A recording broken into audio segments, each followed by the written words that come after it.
คืนวันนั้นวันที่28เมษายน2554หลังจากผมกับนนท์ทานข้าวกันเสร็จคืนนั้นประมาณ4 ทุ่มก็ออกไปยืนสูบบุหรี่กันหลังบ้านด้วยความที่เราคิดว่ามันเป็นบ้านของเราเองแล้วมันก็เป็นประจำทุกวันอยู่แล้วเรื่องความปลอดภัยแล้วก็ไม่ต้องพูดถึงแต่คืนนั้นมีเหตุการณ์ผิดปกติอย่างหนึ่งก็คือระหว่างที่เราสูบบุหรี่นั้นมันมีคนหนึ่งพยายามที่จะเดินเข้ามาในบ้านเราก็เห็นแล้วก็บอกว่าอย่าเข้ามาแล้วก็ให้ถอยออกไปเพราะว่าตรงรั้วตรงหลังบ้านเราตรงรั้วมันจะแตกอยู่ประมาณ1 เมตรซึ่งตรงนั้นมันก็พอที่คนมันจะรอดเข้ามาได้ส่วนตัวเราก็สงสัยตอนนั้นก็ถามพี่ก็ว่าเกิดอะไรขึ้นพี่ก็ไม่ได้ตอบอะไรผมก็เดินอ้อมห้องน้ำจะมีห้องน้ำหลังบ้านนะครับก็เดินอ้อมไปดูในตอนแรกเนี่ยก็มีเป็นผู้ชายผิวขาวนะฮะเข้ามาในรั้วเรากัน4 คนและหนึ่งในนั้นถือไม้คิกเก็ตเข้ามาด้วยแล้วเข้ามายืนล้อมพวกเราไว้2 คนนั้นมายืนล้อม2 คนนั้นมายืนล้อมนนไว้ส่วนอีกคนหนึ่งมายืนคุยกับผมมีกิจและอีกคนหนึ่งก็แบบวิ่งไปวิ่งมา1 ใน 4ของจำนวนคนร้ายเนี่ยคนหนึ่งก็ยังพูดคุยกับเราเหมือนปกติเหมือนวัยรุ่นทั่วไปอะไรเงี้ยก็ยังคุยกับเขาว่าแบบว่าพาเพื่อนกลับไปได้ไหมคนที่วิ่งไปวิ่งมาเดินเข้าบ้านเราไปทางประตูหลังบ้านแล้วก็ผมก็เดินตามเข้าไปไอ้คนนั้นก็หยิบมีดขึ้นมาอันหนึ่งผมก็พยายามห้ามแล้วก็บอกให้วางมีดลงระหว่างที่เถียงกันนั้นก็พวกนั้นที่เหลือ3 คนนอกก็ดันไอ้นนท์เข้ามาและอีกคนหนึ่งก็หยิบมีดขึ้นมาด้วยแล้วก็วินาทีนั้นเรารู้ว่าทุกอย่างมันเริ่มไม่ปกติแล้วก็สิ่งแรกที่คิดได้ขึ้นมาในหัวเลยก็คือเราจะทำยังไงดีถึงจะออกจากจุดนี้ได้ก็พยายามเดินไปที่ประตูหน้าบ้านเป็นความโชคร้ายของเราปกติประตูบ้านเรามันต้องใช้กุญแจเปิดทั้งข้างนอกข้างในแต่ว่าคืนนั้นกุญแจไม่ได้เสียบอยู่ที่ประตูแล้วก็ไม่ได้แขวนอยู่ในแถวนั้นซึ่งปกติมันจะต้องอยู่สุดท้ายมันก็กลายเป็นเราโดนขังอยู่ในบ้านตัวเองหลังจากนั้นผมกับนนท์ก็โดนลากขึ้นไปบนห้องซึ่งมันบังคับเราเข้าไปอยู่ในห้องนอนของนนท์ซึ่งอยู่บนชั้น2ติดกับส่วนด้านหลังและ1 ในนั้นก็ใช้มีดจี้พวกเราไว้ส่วนที่เหลือก็ค้นของในห้องผมกับห้องนนท์พยายามหาของมีค่าทั้งหมดส่วนมากก็จะเป็นพวกอุปกรณ์อิเล็กทรอนิกส์ต่างๆที่พวกนั้นสนใจก็จะมีพวกแล็ปท็อปมือถืออะไรพวกนี้จะเข้ามาถามเราตลอดว่ามือถือมีกี่เครื่องอยู่ไหนบ้างเงินมีไหมด้วยความเผอิญว่าวันนั้นเนี่ยเราไม่มีเงินสดติดบ้านเขาก็พยายามคาดคั้นว่ามีเงินอยู่ตรงไหนซ่อนไว้ตรงไหนบ้างอะไรเงี้ยฮะเราก็บอกไปตามตรงว่าเราไม่มีเงินสดเลยเขาก็หยิบกระเป๋าตังค์ผมมาค้นจนทั่วฮะมันก็ไม่เจอจริงๆแต่ว่าอุปกรณ์อิเล็กทรอนิกส์ทุกอย่างมันก็ค้นแล้วก็เก็บใส่กระเป๋าไปซึ่งช่วงนั้นก็คิดว่าพวกมันไม่ทำอะไรแต่คิดว่ามันก็แค่เอาของแล้วมันก็จะออกไปจากการค้นก็เริ่มต่อเนื่องไปจนถึงการทำลายข้าวของทำลายทรัพย์สินของเราไม่ว่าจะเป็นทุกอย่างฮะเก๊ะโต๊ะเตียงหรือว่าห้องน้ำกระจกก็เริ่มทำลายค้นกันอย่างเมามันเลยทีนี้1 ในนั้นก็เข้าเรียกนนท์ให้ลงไปข้างล่างเขาถามว่าบุหรี่อยู่ตรงไหนเขาอยากได้บุหรี่ขึ้นมาผมบอกว่าอยู่ด้านล่างห้องนั่งเล่นก็คือห้องนั่งเล่นที่ติดกับสวนนั่นแหละเขาก็หยิบให้หน่อยได้ไหมอะไรอย่างนี้เดี๋ยวเขาพาไปเขาก็มีดจี้ลงไปเลยปุ๊บก็หายไปแป๊บหนึ่งสักนาทีหนึ่งมันก็มาเรียกผมตามลงไปภาพแรกที่เห็นก็คือ2-3 คนนั้นก็กระทืบนนท์อยู่แล้วก็มีคนหนึ่งเห็นผมเข้ามามันก็หยิบกีตาร์ขึ้นมาฟาด อย่างแรกผมก็ใช้มือกันไว้ ก็มันจะเป็นทางไม้คิกเก็ต มันก็ไปหาโต๊ะ ไม่ว่าจะเป็นปรินเตอร์ลิ้นชัก เก้าอี้ แล้วก็มีขวด ทุกอย่างที่มันหาได้ก็คือเอามาเคลี้ยง กระทะหม้อไหทุกอย่าง เอามาตีตลอด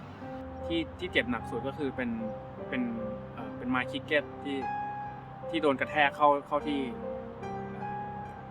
ที่ตาด้านขวาฮะนี่คือ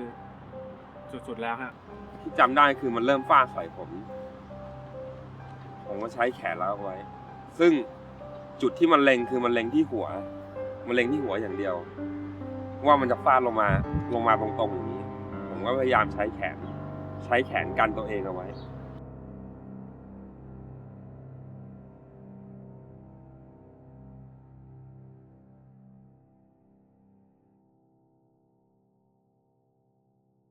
หนึ่งใน4คนร้ายตอนแรกที่คุยกันดีกับผมเนี่ยที่ผมบอกเขาว่าให้พาเพื่อนกลับไปเนี่ยเขาก็มาห้ามเพื่อนเขากันเองว่าพอได้แล้วแหละ มันก็แบบว่าบอกเพื่อนบอกว่าเฮ้ยพอเหอะ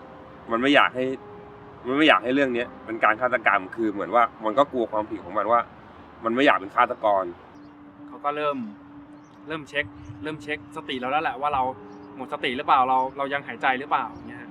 ก็จับเราไปนั่ง แต่ว่าระหว่างที่พยุงอยู่นั้นก็ขึ้นไม่ได้มันก็อี้เสร็จแล้วเพื่อนมันก็ยังไม่เลิกมันก็เข้ามาแถมต่ออีกรอบหนึ่งคราวนี้ก็ในหัวก็จำไม่ได้แล้วว่าโดนอะไรบ้างแต่รู้ว่าก็คือปกป้องอะไรตัวเองไม่ได้แล้วครับ ทุกอย่างมันเกิดขึ้นเร็วมาก แต่มันก็เป็นเหตุการณ์ที่มันนานมากในความรู้สึกตอนนั้นนะฮะว่าเมื่อไหร่มันจะผ่านไปสักทีจนมันกระทืบจนมันเหนื่อยมันพอใจแล้วมันก็วิ่งออกไปข้างนอกบ้านแล้วก็ผมกับนนท์ก็พยายามตั้งสติขึ้นมาก็ถามมันว่าเฮ้ยไหวกันบอกว่าคือผมเนี่ยไม่ไหวแล้วเราจะทำยังไงกันดีก็ประตูด้านหน้าก็ล็อกด้านหลังเนี่ยคือคิดว่าคนร้ายเนี่ยน่าจะเอากุญแจไปด้วยความคิดของเราคือมุ่งแต่ว่าเราต้องออกไปหาความช่วยเหลือข้างนอกให้ได้อย่างเดียวเนี่ยก็เลยปีนหน้าต่างออกไปแล้วก็พยายามมุนลงไปเหยียบจักรยานแล้วก็ลงไปออกไปทางช่องประตูรั้วหลังบ้านตรงช่องเดียวกับที่พวกนั้นเข้ามาแล้วออกไปแล้วก็วิ่งไปขอความช่วยเหลือจากพี่ที่ร้านอาหารใกล้ๆกันซึ่งก็รู้จักสนิทสนมกันอยู่แล้วตอนนั้นก็คือก็ช้ำมากคือก็เจ็บไปทั้งตัวก็ลงไปนอนฟุบอยู่ที่ประตูหน้าบ้านพี่เขาออกมาเขาก็ตกใจทุกคนก็โทรเรียกรถพยาบาลรถตำรวจมาแล้วก็พอดีพี่ที่อยู่บ้านเดียวกันเขาทำงานอยู่ข้างล่างก็เขามีกุญแจบ้านอยู่ก็บอกว่าให้หยิบให้เอากุญแจไปเปิดประตูบ้านเพราะว่านนท์ยังติดอยู่ข้างในเขาเปิดประตูเข้ามาก็เรียกว่าช็อกเลยดีกว่าสภาพที่เห็นคือเป็นเลือดไหลทั้งตัวฮะก็คือมีแผลทั้งมีดฟันทั้งแผลบอบช้ำไม่ว่าจะเป็นที่หัวทั้งที่ลำตัวที่แขนที่ขาแต่ว่าสภาพตัวเองตอนนั้นก็คือเห็นว่าเลือดมันออกจากทางแขนเลือดคือเต็มไปหมดออกทางแขนออกทางจมูกออกทางหน้าซึ่งก็แบบเดาสภาพตัวเองไม่ถูกยอมรับเลยว่าเหตุการณ์นี้ไม่เคยเกิดขึ้นกับตัวเองก็เหตุการณ์นี้เนี่ยก็เปลี่ยนทัศนคติในการดำเนินชีวิตผมไปหลายอย่างนะฮะก็อย่างเช่นประเทศที่คิดว่าเจริญแล้วเนี่ยหรือแม้แต่ประเทศที่หลายคนใฝ่ฝันว่าอยากจะมาทำงานมาศึกษาต่อหรือว่าด้วยเหตุประการใดก็แล้วแต่เนี่ยนะเราก็คิดว่าคนเขาจะเคารพสิทธิทุกคนรู้หน้าที่ของตัวเองทุกคนรู้ว่าควรจะทำอะไรซึ่งก็คิดว่ามันไม่มีคนแหกกฎอยู่แล้วไม่มีการทำร้ายไม่มีการอะไรที่มันแล้วมัน คิดว่ามันไกลตัวเกินไป หรือแม้แต่เอ่อ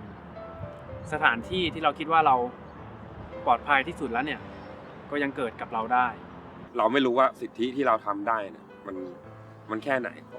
ซึ่งคิดว่ามันน่าจะมีป้องกันตัวเองได้ในระดับหนึ่ง แต่เราไม่รู้ไงว่ามันเป็นยังไง ซึ่งสุดท้ายมันก็ ในเมื่อเราไม่ได้ระวังตัว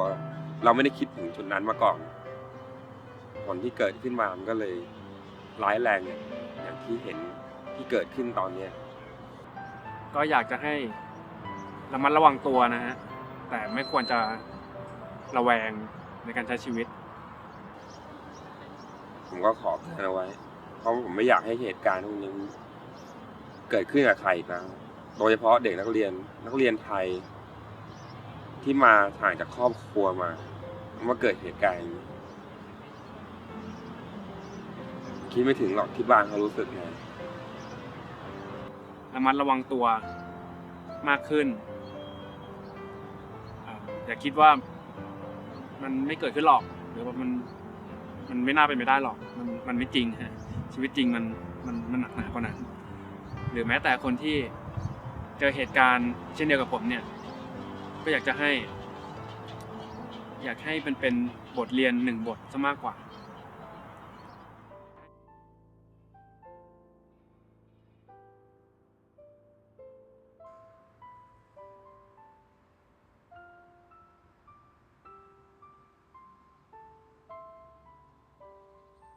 คิดว่าคดีนี้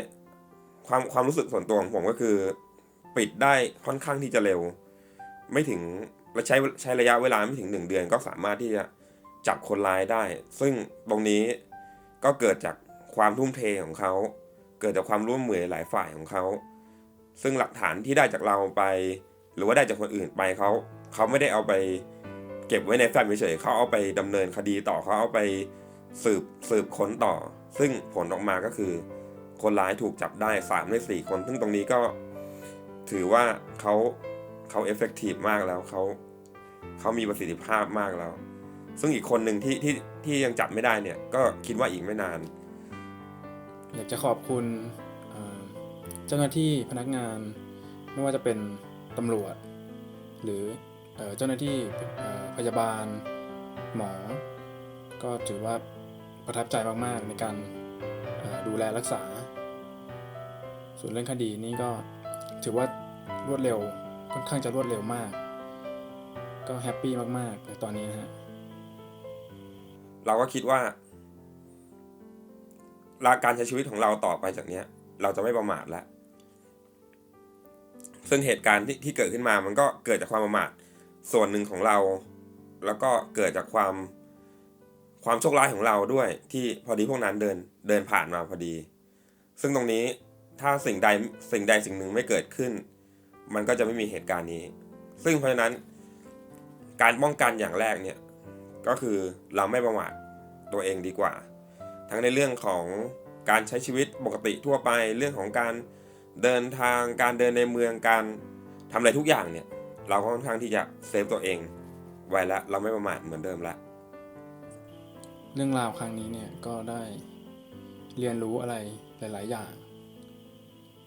สิ่งแรกเลยเนี่ยก็น่าจะเป็นการใช้ชีวิตบนความไม่ประมาทแล้วก็คุณค่าของชีวิตที่มันสำคัญมาก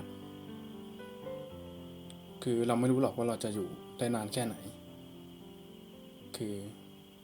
ถ้ามีสิ่งที่อยากทำก็ทำซะอย่าใช้ชีวิตโดยเปล่าประโยชน์